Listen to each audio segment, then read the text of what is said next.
Alien Earth. Yeah, the show that started great and finished so far with a big disappointment. It's definitely a divisive show, and some fans will love it and others will definitely hate it. It feels like everything within a current entertainment is highly divisive. There is a group of people who wants new things, but when they actually get the new thing, they complain that it's not like the old thing, and when they get the old thing but repackaged, they ask again about why is it repackaged and key jangling, we just want something new, and basically we are going in circles, and the other group of people just loves everything and will attack you whenever you say anything bad about the thing that they currently think that is the best since the last thing. And Alien Earth is not a masterpiece, but I wouldn't say it is also a complete dud. It is somewhere in between, and at the end of the day it maybe comes off as a mediocre show because there are some things in the show that are great. It takes some risks, creates interesting story, it has great setup, and it introduces in-universe mechanics that are ultimately interesting and worth exploring, but at the same time, when we move forward with the show, it ultimately gets lost within its own established lore and cuts corners in the last 2 episodes of the season because the creators didn't have a slightest idea how to conclude the storyline that they wanted to complete within the season. And it also ends on a cliffhanger because we probably are going to get a season 2, but it's yet another reason why some portion of audience is actually angry about this, because in today's world we are waiting 2 or 3 years for the new season of the TV show. It is not like a CW stuff. They put a lot of money and a lot of work into these TV shows, despite if they are good or bad, and a lot of the time the shows also get cancelled after 1 or sometimes 2 seasons, so we still don't know if the second season is going to be greenlit by Disney, and the creator was talking about season 2 and 3, and the show may even go as long as 5 seasons, but if they will get this green light from Disney, it's still in the wind and we don't know, but we have unfinished storyline. So as I was watching Alien Earth, I was actually sometimes enjoying myself and sometimes I was asking who the fuck wrote it. It starts with a crew on the ship that was sent to collect alien species by Weyland-Yutani, one of the 5 corporations that basically run the world right now. And things go awry, something happened, and after this quick flash, as they are getting like kinda ended on the ship, we get to our main protagonist of the show, who is basically a girl with a cancer, and she's about to be transitioned into a synthetic. She's going to be a hybrid, and she isn't allowed to contact her brother, and the brother thinks she's dead, and she doesn't even get to keep her own name, which is Macy, so she chooses Wendy, and she's allowed to be called that. Later, she serves like this older sister for 5 other kids that are also made into the synthetics, but those kids are not allowed to name themselves and they get nicknames that basically make them less of a human than giving them an actual name, like Wendy. Wendy is the special one. She is allowed to also see her brother through the cameras, which other kids are not allowed to. And as everything is on the one network, basically Prodigy network, she can hack the camera that is used by an AI to talk to her brother that actually wants to like resign from his work because he wants to go to college, and she's able to hack the camera and make the AI say things that she wants to say to her brother, which at this point everyone in the facility of Prodigy knows that she has this ability that she can hack something over the great distance if this is on the same network as the iPad or something that she has. So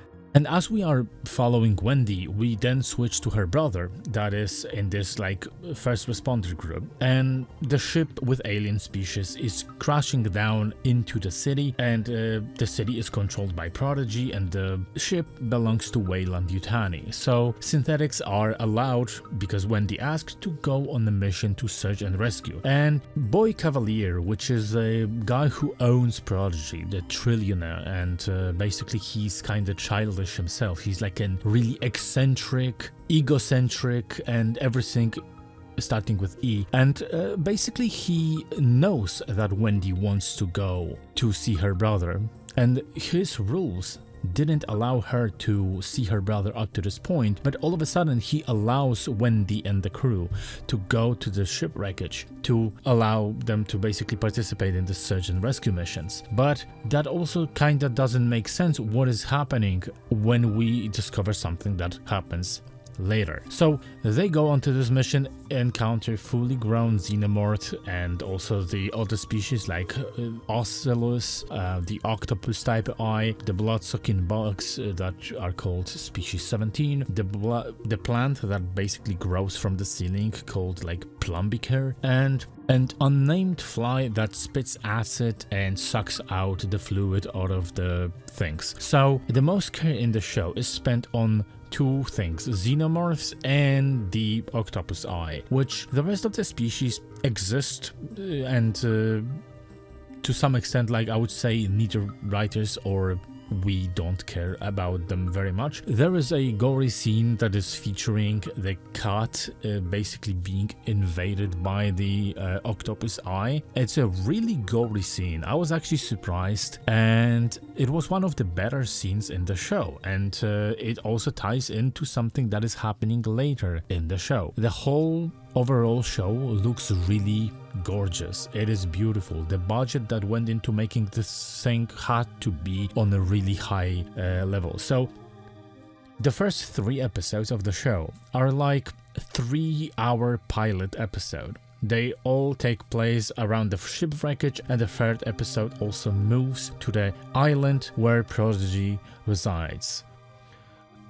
We look at Wendy and the brother that walk around the wreckage, because brother is as a first responder and he tries to find people and get them out, and Wendy wants to find her brother. And also the 3rd person, the cyborg that survived the crash. So the brother witnesses some absolutely crazy shit happening, like xenomorph decimating people, cutting them in half, the guy basically crawling as his legs are chopped off and his intestines are basically being dragged across the floor as he crawls. And all of a sudden he sees the baseball ball and decides to pick it up and watches the baseball clip and talks to his dead father, which is kind of odd. I mean, he's a medic, so okay, but I still think that after being basically almost killed by a xenomorph and seeing the entire rooms of being painted in blood with dead bodies all over them, I don't think that he would, even as a medic, I don't think he would pick up this ball and talk to his dead father and being really calm about it.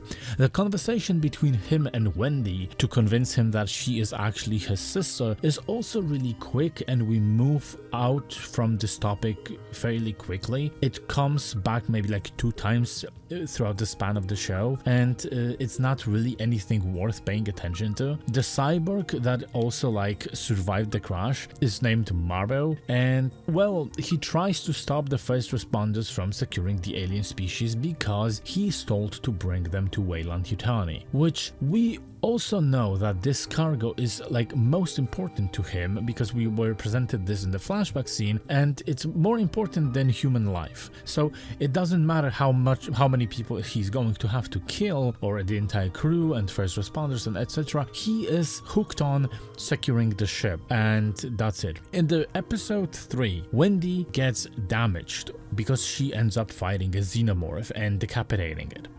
the question is how? It obviously happens outside of our field of view. It happens off camera. So we only see her being dragged by the xenomorph into the garage that is shutting down, and after the garage is being open, well, she is there with the xenomorph that is basically in two halves. We don't know, and at this point I was starting to ask myself, is Wendy a little bit overpowered since episode 3 already? But that was only a tip of the iceberg. So at the same time, Cyborg that survived the crash, Maro, he puts the communication device on slightly. One of these kids that is on the wreckage, the one that I would say is the most insecure one, and basically it is implied that Kirsch, the droid that is basically in charge of them and keeps them out of trouble on this fucking journey, he sees it.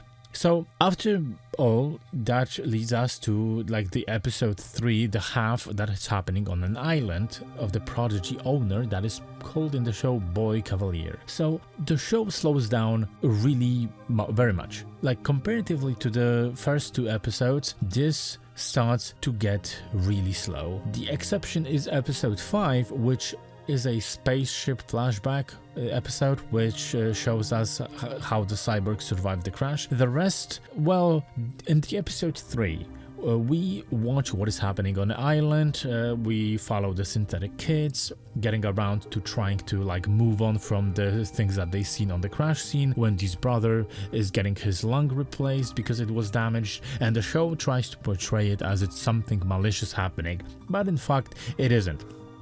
Wendy hears Xenomorph speech basically throughout the entire time, and as they are dissecting the face hugger, she faints. And in episode 4, they have Wendy try to communicate with the xenomorphs. They want her to like try to express this language so they also can hear it. So she does replicate the sound, and she doesn't even know what is she saying there because she's not familiar with their language. She just replicates the sound. And this is really important. And Kirsch and the other synths, when dissecting the face hugger, they took the egg and they threw it into the container with Wendy's brother's lung that was replaced basically. So, and as the episode 4 goes on, we are watching other things happen and revolve more around synthetic kids rather than xenomorph, because there is no xenomorph on the island.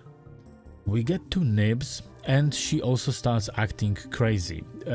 Nibs is also one of the kids, and she's basically starts talking like she's pregnant and stuff. So everything resulted from her seeing the cat with the eye thing basically attached to him, and later Wendy is visiting the lab in the xenomorph, and xenomorph starts coming out from the lung. So after that, we get this one episode of the show that everyone considers that this is basically the best episode in the show. However, it feels utterly pointless except for like giving us one information that some people already speculated about before the episode even aired. The fact that the ship was made to crash into the Prodigy territory by the Boy Cavalier because he ordered one of the crew members to do it, and basically said that he's going to pay him a lot of money. The episode is pretty well done, and we get like a mini alien movie inside of the TV show. Some misleading going on there too, really nice made. Like we, for an example, see this scene and you think that this is like a xenomorph style, but later the frame changes and oh no, it's just a chain. And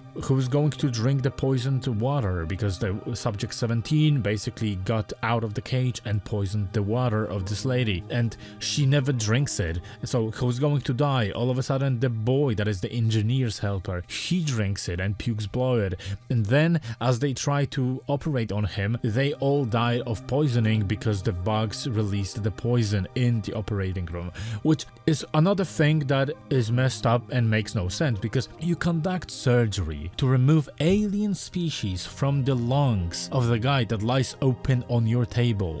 Where the fuck is your mask? At this point, when you are operating and you like have alien species in the equation, I would make you like wear stalker type mask because you are dealing with an aliens, but like I let that slide if they at least had the paper ones, like for an example surgeon usually does when they are conducting surgery in the hospital. No, they went full, no covers, no nothing, no not anything. They genuinely just split open the guy and started conducting the surgery on his open lung without any protection for themselves. So they die probably of their own stupidity. The episode is basically about showing us how people we know are dead died. And why is it pointless? Because even the information that we get from this episode, that the boy Cavalier is the one that orchestrated the ship to crash, well, this shit is never coming up in the show. Never. Like, the very next episode, we have Cavalier and Yutani meeting with a lawyer to negotiate the truce, basically, and terms of handing over the specimens by Cavalier to Yutani. And Maro basically stands in the same room and says nothing, that they know that he bought the guy who basically steered the ship into his territory and stuff. They do nothing with this information, and towards the end of the show, they do jack shit with this information. That never comes into the play. It's even worse when you consider that he is a cyborg, so he doesn't even have to use his words. He could have just genuinely just saved the recording from the ship and in this episode show it to everyone. But no, he doesn't. He never does that.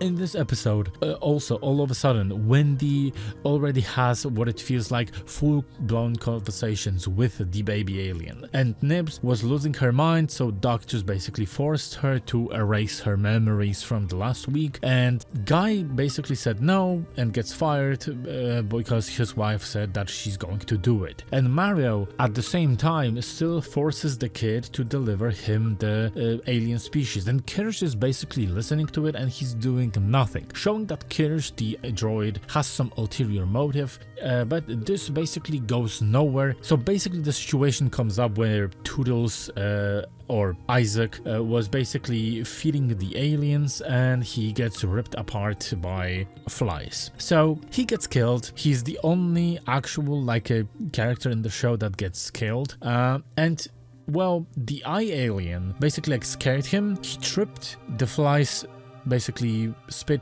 acid on him, fed on him, and he's dead. So the doctor basically, before he got fired, because before he leaves the island, he's like, oh, what happened with this guy? So he goes to the lab with Slightly, and Slightly just opens the door because I guess every kid in the Prodigy Island has access to the facility and can unlock every single cage. I would assume that Isaac could have done it because he is the one that works in the lab, but the rest of them?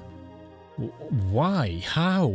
What the hell happened? So he opens up the cages and leaves the dog basically closed in the lab so he can become a host for a xenomorph, basically sentencing him to death. He escapes with his body through the vents, and that is basically it. And I seen some people complaining about characters making stupid decisions on the show, but in terms of Toodles that basically got killed by the flies, he enters the cage because he ripped out the door from the feeding window, so he couldn't feed the flies. So what did he do? He opened the doors and wanted to place the food into the cage, but he got shut down because he got scared by the sheep. He's still 12 years old. He's around 12 years old. This is not a grown adult, so he is allowed to kind of make these mistakes because those adults that you see on the screen, those are still kids, and a lot of people seem to forget.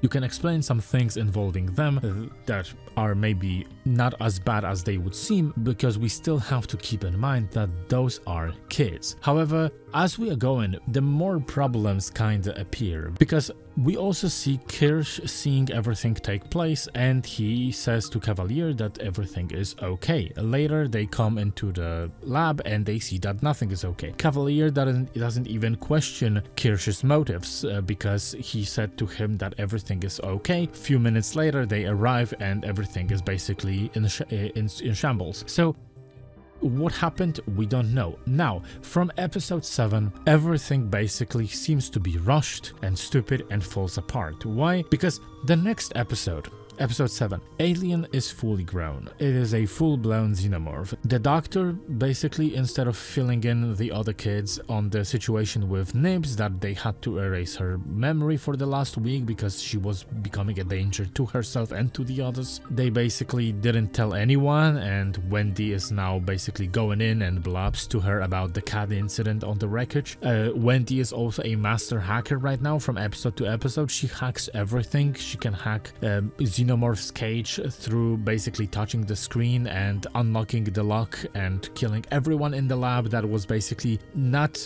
guilty of anything. Those people were basically cleaning the lab after the incident, and she just unlocks the cage and kills them all. And now she's able to basically call the grown-up Xenomorph, and whenever she wants. It is completely faithful to her, and it doesn't attack her or the people that she's with. It doesn't even attack those people. Her brother is with her, and she's getting just a no. And the Xenomorph completely understands that she means that the brother is off limit. And when she calls the Xenomorph to kill every single person on the field because they are getting attacked by the Yutani, the Xenomorph distinguishes Yutani from her brother and kills everyone except for her brother, which makes zero sense. They also arrive at the boat, and they get ambushed by the Prodigy forces with Joe's friends, and we didn't even know that those friends exist because they basically got forgotten after 2 first episodes. And Joe decides to shoot Nibs to save his friends, who literally showed him multiple times throughout the season that they are not his friends. They don't give a shit about him, and basically the job is even more important to them than him and his sister's well-being.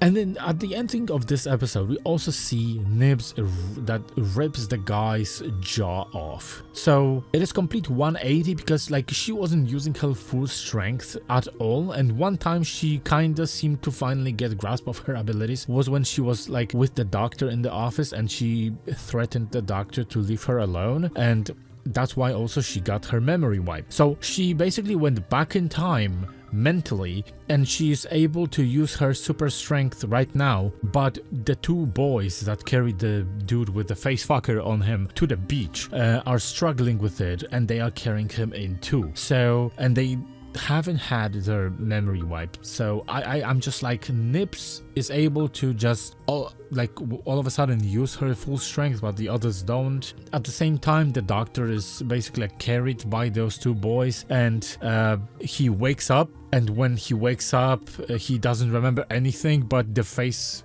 hugger falls from the tree. And the question is how the dead face hugger ended up on the tree, because face huggers actually die after laying eggs inside the human's body. So the face hugger falls down from the tree, and the only explanation is the doctor woke up and threw it up there, and it just fell down.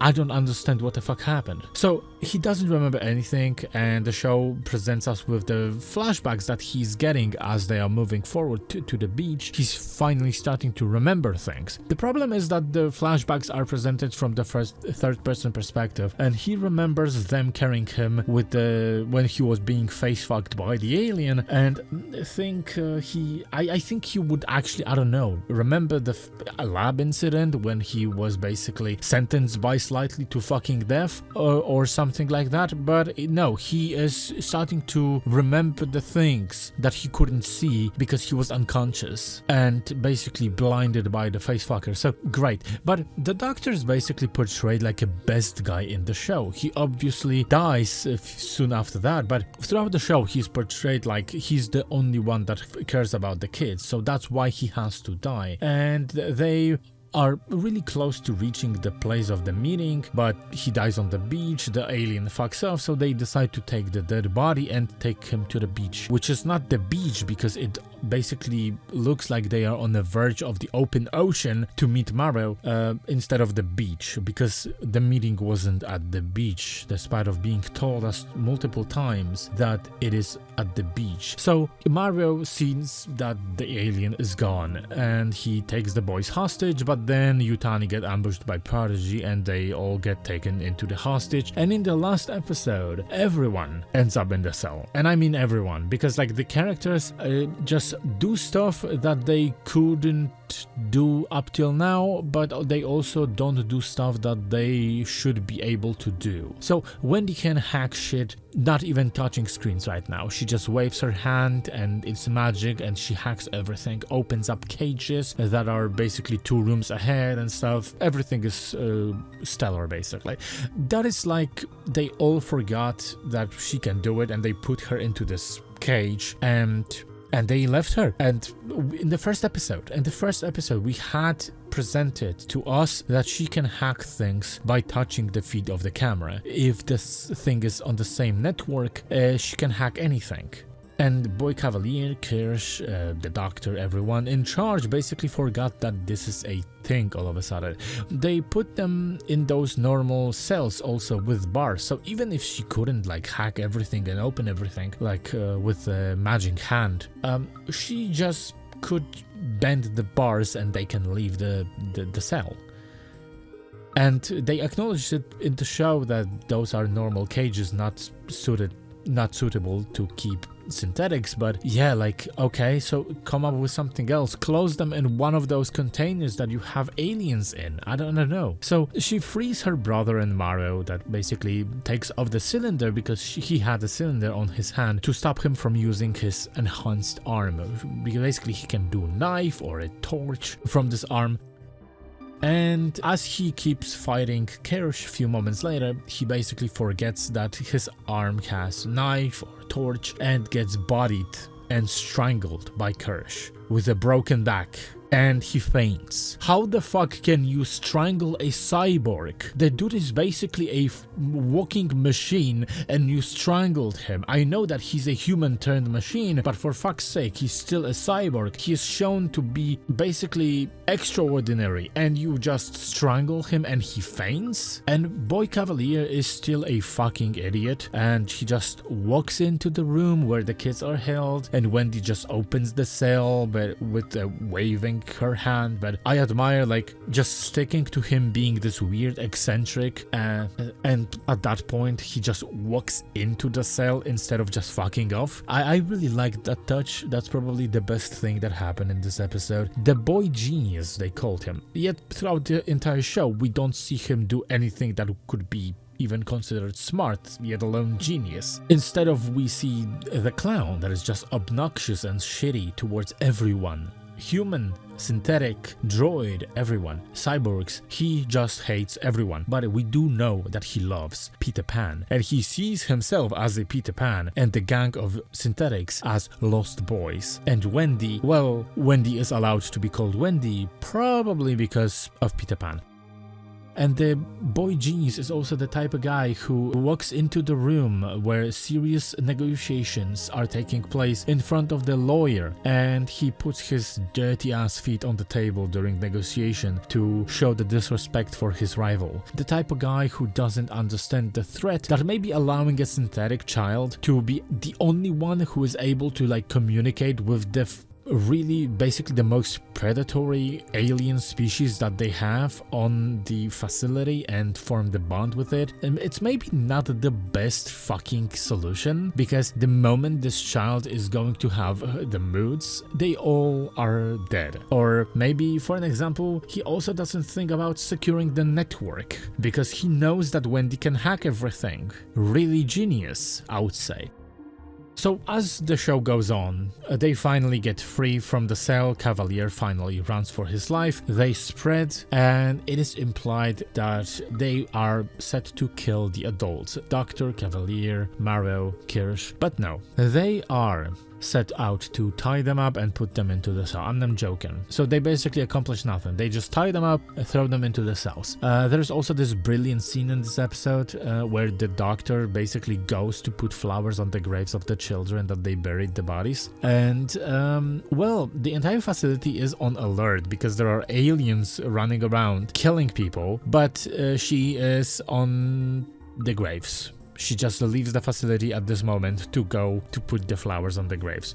And she's getting saved by Joe's friends last minute, and then they put her into her own room that basically then Nips comes into and ties her, because she doesn't kill her, obviously. And the cherry on the top is definitely the moment when we kind of follow for a little bit the friends of Joe, the ex-friends, because they are kind of cleaning the facility and evacuating people that are still alive, and at one point they are like next to the elevators, and they are talking about that they have to go to the armory, but they wait for the elevator and they decide to enter this elevator. The elevator gets hacked by Wendy again, and they believe that the elevator is going to self-destruct. They genuinely are this stupid that they bought the joke that Wendy pulled on them, that the elevator is going to self-destruct in 30 seconds. So they escape from the elevator, and the next time we see them, they are not in the armory to get big guns that they wanted. They are just entering the lab with all of these alien species, the most probably dangerous place on the island right now, and they are getting decimated because the lady, the one with dreads, is getting kinda eaten by the plant, and she starts shooting and shoots her friends when she's getting consumed. And that's the end. They had no purpose, no development, no nothing. The only thing that they took from us is a screen time that could have been used to build something else. Led completely nowhere. There is also this scene when basically Joe is led like a lamb to the slaughter by the bald guy, and turns out that this is basically like the first synthetic that Boy Genius made. So the synthetic leads him into the room where the sheep with the eye is, so he can become basically a puppet for an eye alien. Wendy comes in last second, saves him again, and then she does the Matrix move and she pauses the synthetic, the droid, in the place, and she can do that now. So she's unstoppable at this point. She can do anything. The season ends with saying that they rule now in a really cringy way, and that's the end. No, seriously, that's the end of the season. We only get like a quick flash of Yutani flying towards the island, and get ready for the season 2. In 2 or 3 years maybe. And it's not like I think that the show is terrible, because I think that there is fun to be had when watching it. It is really dumb, and writing is not really good. You pay attention, everything falls apart. However, it is still a show that I don't regret my time spending on watching. Like, it does introduce some new nice things. It has cool scenes. The scene with the cat and scene with the sheep are really powerful, gory, really like those. The first 2 episodes are really well paced, like really fast paced, and they keep you invested. The problem starts when they move to the slower paced episodes, and where not only we sometimes crawl in terms of the pushing the story forward, but also the show loses its footing and gets lost in its own lore. And as the episodes are slower paced, you have more time to think about what you're watching, so you see more problems, not even thinking and dwelling on it later. You just notice them off the bat because you have time, because you are not constantly stimulated by fast action moving forward. And it feels like they made Wendy into a real Mary Sue that can do everything. She can just do whatever she wants, and there is nothing that can stop her. At the end, she's presented with not 1 but 2 aliens. The second one had no prior interactions with her, and there is no reason that second alien should also be subservient to her.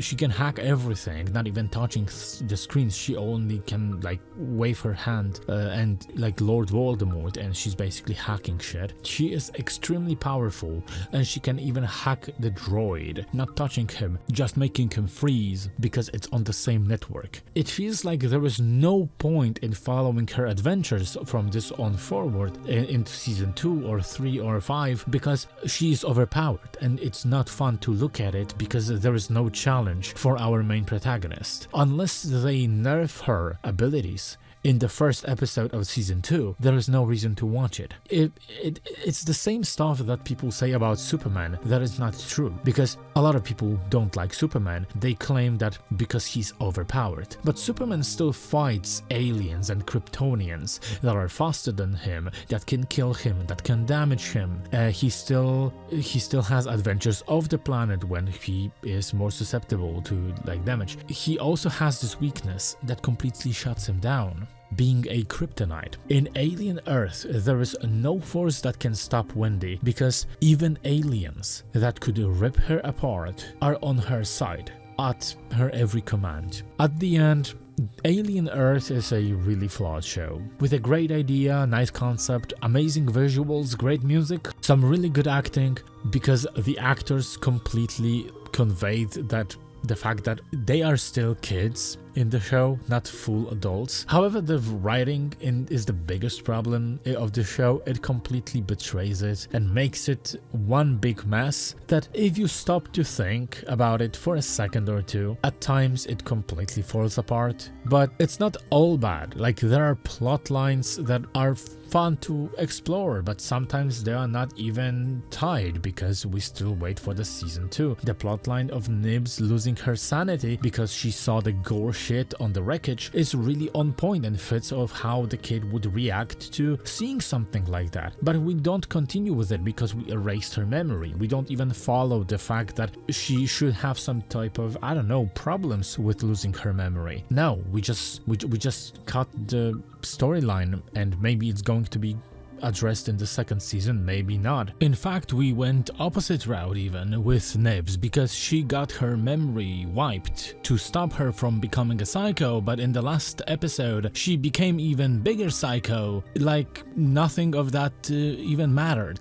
The first 3 episodes, I'd say, really mostly well conducted and done pretty decently, but further we go, it really starts feeling like a completely different set of people who wrote the last episodes, and some of them maybe haven't even read the previous scripts to understand at what point of the story we actually are. And this season didn't really answer any questions, and successful season doesn't have to tie everything if they are getting ready for season 2, but it at least should address and explain some of the things. It didn't explain anything. It didn't explain if the kids are actually the kids or they are just droids that think they are the real kids. It didn't answer any questions about the eye alien, because throughout the show we are being presented that it understands what is happening and it even can communicate, saying what is going to be, for an example, the next number in pi, and trying to like slap against the glass in the confinement to let know this science lady on the ship